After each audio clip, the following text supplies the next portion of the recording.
Negotiations between government and public sector unions on a new collective agreement will be held this afternoon. The new agreement will cover roughly 180,000 people employed in the education, healthcare, and culture sectors. Going into the negotiations, union leaders say they want to retain their existing material rights while raising commuter benefits for those who drive to work. Also on their agenda is the problem of zero contract employment, which is primarily being driven through employment agencies.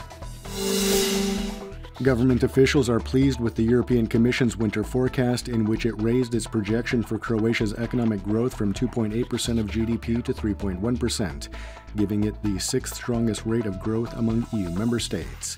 Brussels expects Croatia to see significant growth in investment combined with a reduction in unemployment and in the level of the country's public debt. Growth is holding up and unemployment and deficits are heading lower. Yet, with uncertainty at such high levels, it's more important than ever that we use all policy tools to support growth.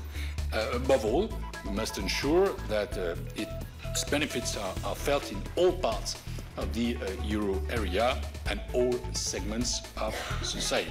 Despite the positive news, Croatia is still in the EU's excessive deficit procedure. Commissioner Moscovici has called for patience, noting that the winter forecast will be taken into consideration at the end of the economic semester in June, when Croatia could theoretically leave this group. Prime Minister Andrej Plenković said that the forecast was very encouraging. According to legislation enacted in late 2014, the Catholic Church in Croatia has entered the profit tax system. Only a segment of its commercial ventures are being taxed, from the leasing of buildings and land to the sale of books and religious souvenirs. The tax office has offered the church a fixed flat rate to avoid the need for fiscalization in churches. Finance Minister Zdravko Marić announced last night that the collection of alms will not be subject to tax. A gathering titled Breakfast from Croatian Farms was held in Dubrovnik today, at which domestic producers presented their products. Speaking at the breakfast, Agriculture Minister Tomislav Tolušić called on all restaurants and hotels on the coast to ensure that they featured domestic food goods on their tables. Minister Tolušić then traveled to the Neretva Valley, where he met with local farmers, promising them that the upcoming distribution of state land would go first and foremost to local farmers. He said that this would incentivize farmers to stay on their land and expand production. A monument to renowned Croatian mathematician, physicist, astronomer, philosopher, poet, diplomat, and Jesuit priest Ruđer Bošković was unveiled in Milan yesterday on the occasion of the 230th anniversary of his death. The statue is the work of Croatian sculptor Ivan Meštrović. The raising of the monument is the joint project of the Croatian Culture Ministry, the Croatian community in Milan, and the city of Zagreb. Bošković died in Milan in 1787.